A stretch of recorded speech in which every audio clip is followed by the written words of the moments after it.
Hello, it's December 20th, and we are exactly 2 weeks in to recovery from my hip arthroscopy surgery, and today things are feeling good. It's Monday, just finished up my work day. You can see my messy bookshelf and crutches in the back. And big things from today is just getting downtown and easily being able to get in and out of the car by myself with my crutches in the front seat next to me and move around that way. Just is a lot of good independence, feels nice, and 2 weeks after hip surgery I can't complain about that.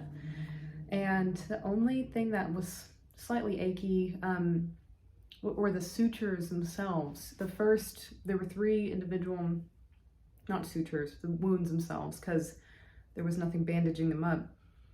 All the bandages have fallen off now, the steri strips, and the last wound is a little bit bigger than the other ones, and it was fully healed, but it was puckering a little bit, so it kind of gets caught on some clothes, but nothing too bad. I mean, nothing bad than a paper cut that's healing at this point, pretty far into the process. So if you are getting ready for the surgery and you want to know what it's like at 2 weeks, things are going well. Granted, I've really tried to do my exercises. I've been probably like 70 to 80% compliant with the exercises. I've done them every day, but I would say almost half of the days I only did 1 set. I didn't do the 3 to 5 sets of exercises. So it wasn't fully compliant, but it was enough to get me where I am, and have done 1 physical therapy appointment last Friday, and my next one is tomorrow, Tuesday the 21st. And looking forward to kind of weaning off of the crutches. Big surprise from the healing experience has just been that I thought I was gonna be off crutches in 2 weeks, which would be today, but it's probably gonna be another 2.5 weeks till I'm off. And that's not because anything went wrong. It was just, they thought it could be 2 weeks, could be 3 weeks, but it just so happens it's actually 4 weeks. It was, I don't know, almost like they didn't want to tell me, because it couldn't have taken any less time. It could not have been any less time, so not sure why they said that. But I'm gonna stay on the crutches. It's not like I'm gonna just say, no, I'm not gonna do them. So I'm still gonna be compliant with that.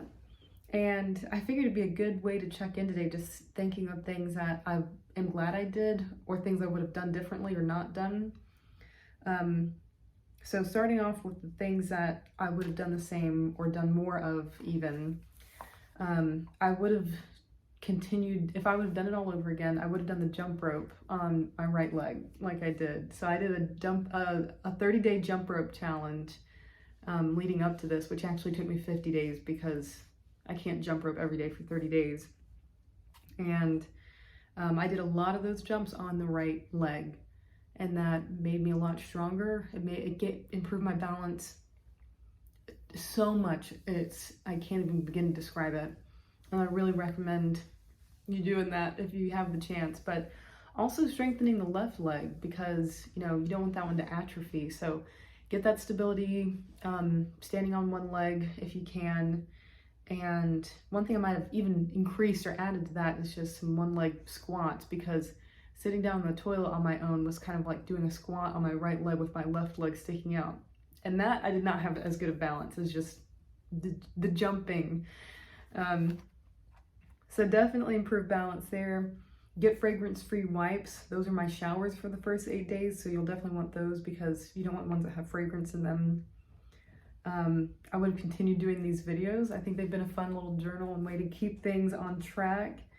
And meal prep. That was another thing that was really helpful. And even saw a nutritionist before, because my insurance covers it, and the nutritionist said try to eat antioxidants every day. So antioxidants daily is the thing that you should do out of everything else. So try to get those berries, those berry mixes.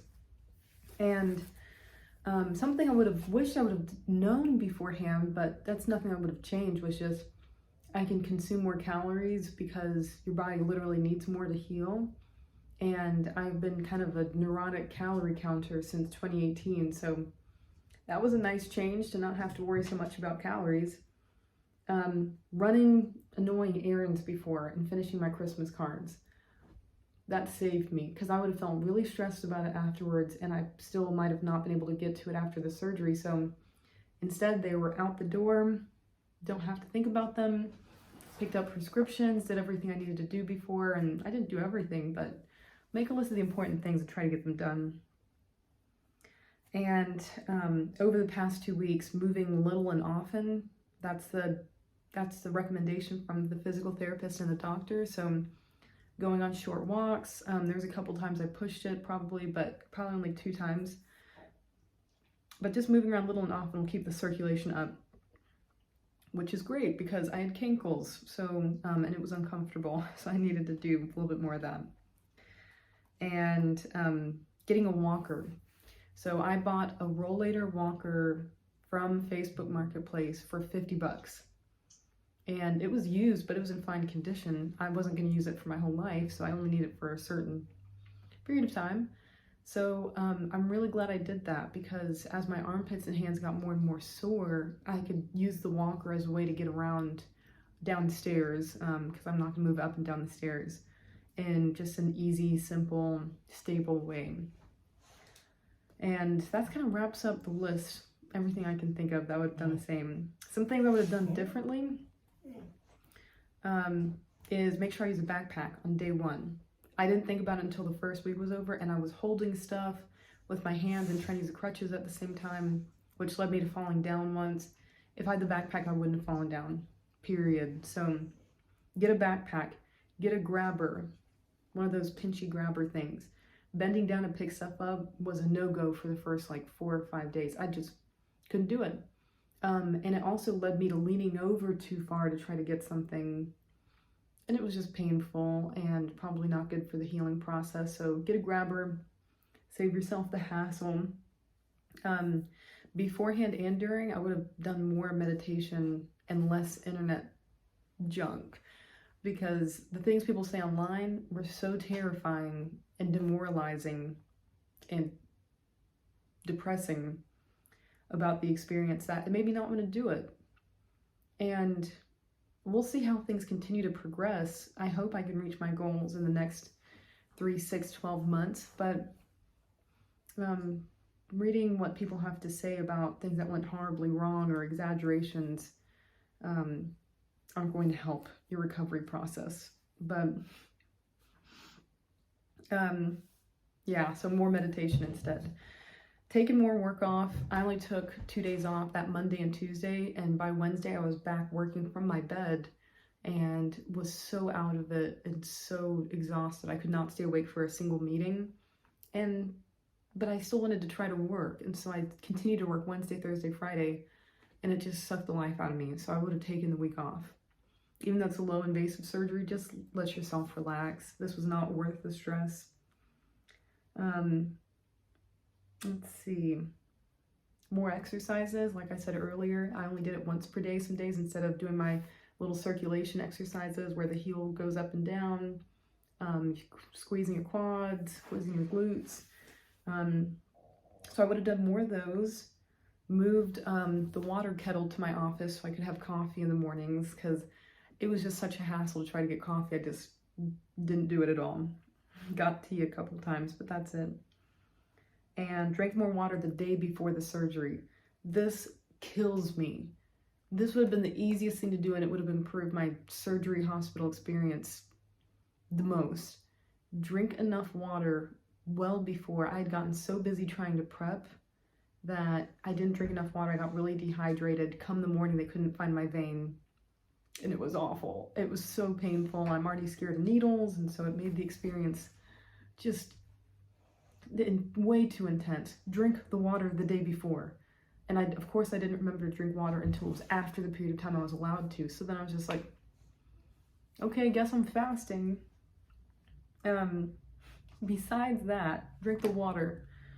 Putting a pillow under my knees while I slept. I'm supposed to have something between my knees to keep them hip width distance apart. Getting them too close together, too far apart is going to hurt the surgery. So I did that, but my back pain was so bad the first week, it was unbearable for a couple nights, and it made me cry. It was really rough, and unnecessarily so, because I could keep my knees hip width distance apart with the foam roller thing that they gave me that I strapped to my legs with some scarves.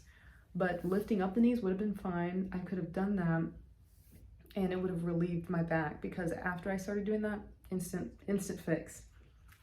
And then last but not least, not deleting 6 hours of great video. Tear. The 6 hours of work I accidentally deleted the other day when I was upset about that. I hate losing work. There's not enough hours in the day to mess with all that. But that wraps everything up. There's so many good things about this experience. Everyone comes out and in support of you, so I hope that if you're going through anything, people are there for you as well. And there are Facebook groups and Reddit pages that are helpful if you want to ask questions, but I would say try not to read too far into existing stuff. It was scary. But cheers to 2 weeks. I think I might do these a little bit less often now, since the recovery itself is slowing down. Less exciting things, all my sutures have fallen off. So maybe I'll do a once a week check-in. Looking forward to physical therapy tomorrow, and then should be moving up to 75% this week. So we'll see. And maybe I can get this meditation started. Okay, bye.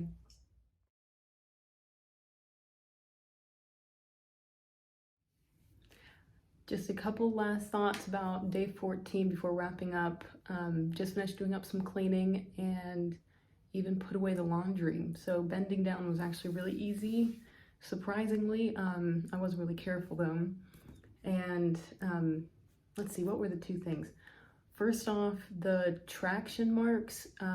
If you've watched a couple other videos, you've heard me talking about when they had to keep the legs out of the socket during the surgery. And so they had me in something that was just traction on my legs to keep it out the whole time.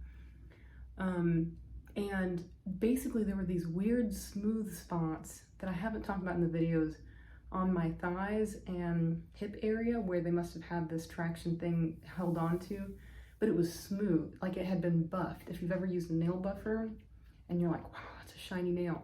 It's like that on the skin, and it didn't hurt, but it was just weird.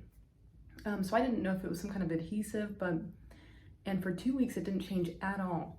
Literally on day 14 changed from glossy and adhesive-y looking to peeling skin.